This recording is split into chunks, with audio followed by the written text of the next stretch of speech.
And this is called a chain mortiser. This chain is 1 inch wide, 2 inches with the bar and the thickness of the chain. And you'll see there's a stop right here. The chain always pulls in this direction. So you set your stop to the depth you want, and then your beam, drop beam here. Your beam, you can just make a long mortise. You just keep chunking through. You move it over. Takes about 2 seconds to get a hole that is really clean, except for the curve of the bottom. That's 2 inches by 1 inch. That's the first tool to get. Now, if you're doing this yourself, they do have some cheaper versions. I looked at them. There's a Makita. It kind of, what it does is it clamps to the beam, some clamp setup, and then you move the tool back and forth, and so it kind of sways like back and forth with a chain mortiser, but a lot of work, slow, and I just wanted something good. And it's kind of funny how my perception changes. Now I've had to do more office work and kind of be on the front end of getting the designs right for the guys. And the guys kind of start starving for tools, but then when I get out in the shop, it's like, you get a crappy tool or a tool that's not functioning, and it's like crazy. It's irritating. It just, wow. So if I'm out there, the boys love it because, hey, any request for a tool finds fertile ground, right? So that was one.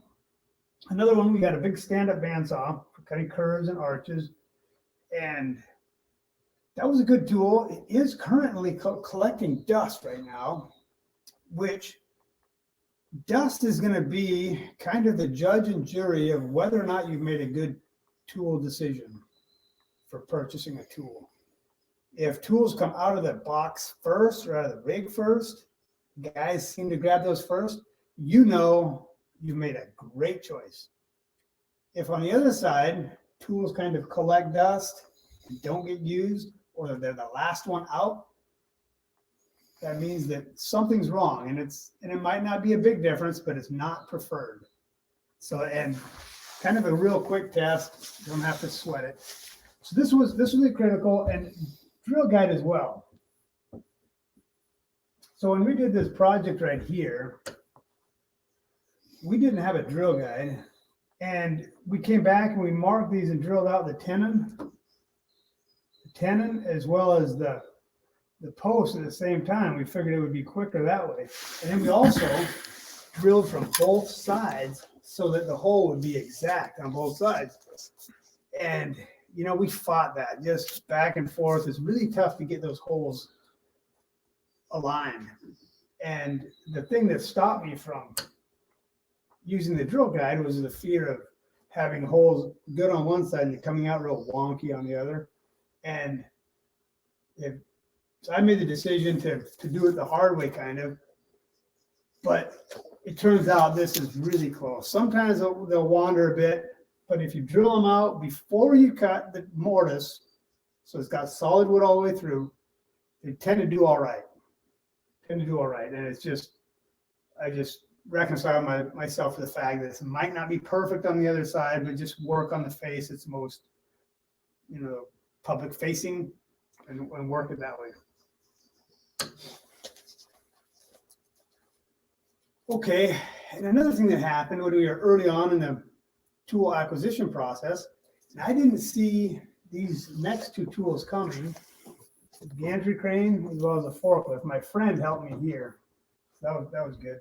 But this Gantry Crane, we kind of had our shop set up. We had this job that we were doing, and we pulled the trailer in through the shop, and the idea was to kind of get started. And right on top of this pile, the way the trailer was loaded, was a huge, it was like an 8 by 16 by 30 foot long or something, just a big beam, and it's way up here. And I thought, yeah, we could get it down with manpower and do some ramps and whatever and slide it down, but I'm going to need something to move these big pieces anyway, or we're going to get hurt. So I had time on this. I didn't have to have the timbers done in a big hurry. So we went ahead and poured some channels. You'll see it in another photo. This Gantry Crane is just an I-beam with posts It's got wheels down here. And it runs in a channel. It trundles back and forth up and down the shop with the trolley on the I-beam. And it's really so you got to have something to handle those big beams because they get really, if you don't have equipment, it takes a lot of thinking and it just complicates logistics as well as, you've only got one back. You can't go to Safeway and buy another one, right? So that's a big deal there. And as far as material handling, a gantry crane really has one big benefit over a forklift, the little forklifts like you see running around in warehouses, in that the floor doesn't have to be absolutely clean. This can be like a helicopter and it move in any direction and move material without moving sawhorses, boards, blocks, sawdust, etc. So that's something really good to think about. Now, it wasn't long after that, maybe 6 months, we were unloading with the gantry crane and pulling wood in and unloading with that. And we still had troubles with big trusses, trying to get those loaded. And so really some crafty or creative rigging to get trusses loaded and still you only got so much clearance at the top. And one of my friends came by and he watched the whole process of us grunting and huffing and puffing and whatnot. And he says, Bert, what are you doing? Get a forklift. I mean, come on. And he, preached the same thing about one back and all this. And I hung my head and said, yeah, you're right. Acquire a forklift. I recommend you do the same if this is going to be something you're going to do or rent. It's worth having the right tools and the right equipment. Okay, and then of course, better beam saws. You really should have the word better. I had some sort of beam saws there, but we found out the beam saws that were working well. And what you really want to look for is a nice wide base, a solid base. They tend to bend over time with just the pull of the saw and getting set down and whatnot. And that's the part that you're trying to make a nice square cut. So if the table's a little off, you can kind of get used to it and adjust, and your mind can compensate for a lot. But when you get a new one and it's just cut, something to behold. Okay, so we've got a few more tools here. The power planer, we've got one that's 12 inches wide, as well as this is 7, as well as the little planers. And they come in handy. You can see here one beam came out a little bit wide. Just planing that down as it's coming together. And they're not heavily used, but used often enough. You want some good tools. And here we've got what's called, we call them nylon brushes. They're a Makita little tool. And it's like if you picture a wire wheel that spins like so, just like a belt sander. And we found out that the nylon works better. It's really good for cleaning up beams, and if you spend enough time in one spot, it gives you the effect of sandblasting. Sandblasting by nature is when you see a piece of driftwood, you see all those ridges in that piece of driftwood, all the soft grain has been removed, and the layer that has the natural glue is really hard, and so that makes the ridge. So that's what this will do. Definitely worth having. And of course, we acquired a lot of different chisels, slicks, draw knives, all kinds of hand tools. Hand planers, not so much. That hasn't really, but hand saws for some cuts. And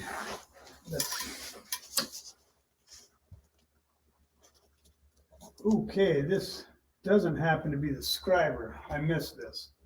This is a tool that we did acquire, and it is really handy for cleaning out joints.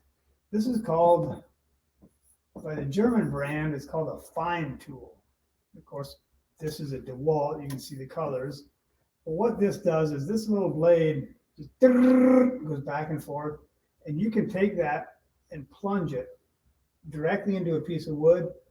You can see here it's getting cut with cutting off a peg to a certain depth. The original how it is.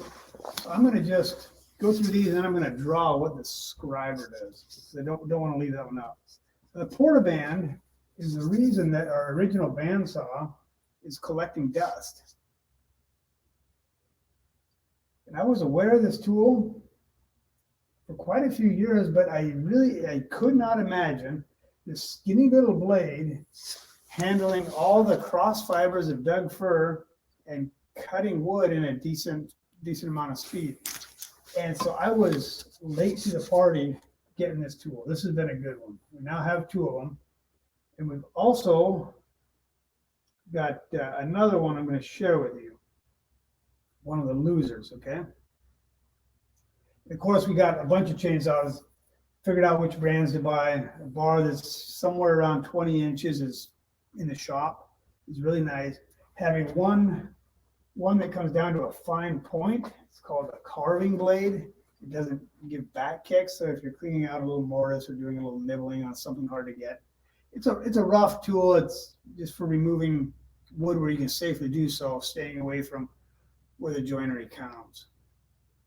But the chainsaws too, for us, is you want a bunch of them. There's foul plugs, there's blades that are chains that aren't sharp, and man, when I'm on the go, I have to stop. Really is irritating. And then working with tools that aren't sharp or that, or maybe the things are just kind of wonky with it, can be unsafe as well. Okay, so a scriber. Let me clear this here. I'm just going to kind of just draw what a scriber is. Some of you may know.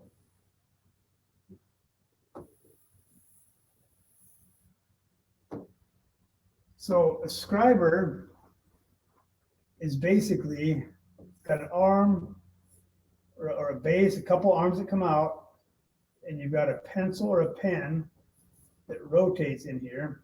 It's got a handle that comes out. And in this handle is a vial. And it tells you when you're level. So I'm going to mimic with my fingers. So here's the two markers. I've got a vial here that I would look at. I would set a distance with what I want to scribe, and it works really well for irregular surfaces. And then you just watch this vial plumb, and it'll move up and down, and you just keep that plumb, and it follows your marks. And you carve off all the up to the mark. It drops right down on whatever you're trying to fit. Logs, post to stone, we do a lot of that. Some really good applications with that. Scribing it's really fascinating. It's simple, but yet it's so simple. It's just really fascinating, rewarding to do it. And there's one, if you're working with angles, starting to scribe, that gets a little bit weird trying to keep all that straight, but it's a clear, clean concept that's pretty cool. So a scriber, if you're working with irregular surfaces, definitely. Okay, here's our losers. This right here is a portable bandsaw. It costs about a third of what the other one did that I showed you earlier. And we've got two of the good ones and one that kind of serves as a backup, but I think right now it's still missing parts and something's wrong and nobody's bothered to fix it because it collects dust. So we had a good one. This came across our radar. The good ones are around 6K. This was about 2.5. And so if you were looking at these in a store and you had them side by side, you would look at the cheap one and you say, well, it's a little bit heavier, but it's, it's got an on-off button. It kind of has a table and seems like it might work. And the other one, six grand, so quite a bit more, a little bit lighter. And you're kind of wondering what the difference is. The old adage, you get what you pay for, tends to be true most of the time. It was true in this case. With this right here, you could say we paid $2,500 for an education. And we do have a backup. I mean, things happen and you make decisions and move on, but you don't have to make that one. Spend the 6K if you're gonna be doing any type of volume. And even if you're not gonna do volume, I'd recommend buying the 6K one and then selling it because it'll be worth more than what you can get out of that. Okay, then we had a groove cutting tool. Okay, I think that was missed. So this one here is one of the losers. This was an underpowered groove cutting tool. Cut something about 1.25 inches wide by about 3/4 deep. It's got a Dago set. It's a little 220 one. And we picked one up that was 110, thinking that, well, I think I found it at on Craigslist or something. Well, 110 for job site and whatever.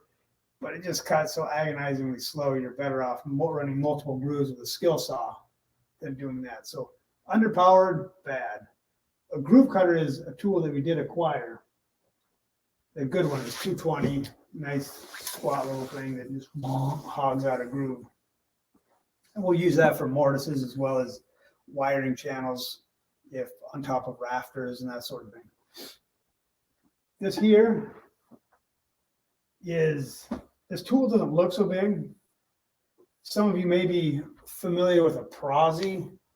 It's an attachment that goes on a skill saw, and it's a chain just like this, a bar and a chain, and then you use your skill saw and it winds around. This is a 220, big German tool. I think this was about $6,000 too. It was a loser for us. 6,000. It's really a heavy tool. It doesn't, a picture, it's hard to tell what it is.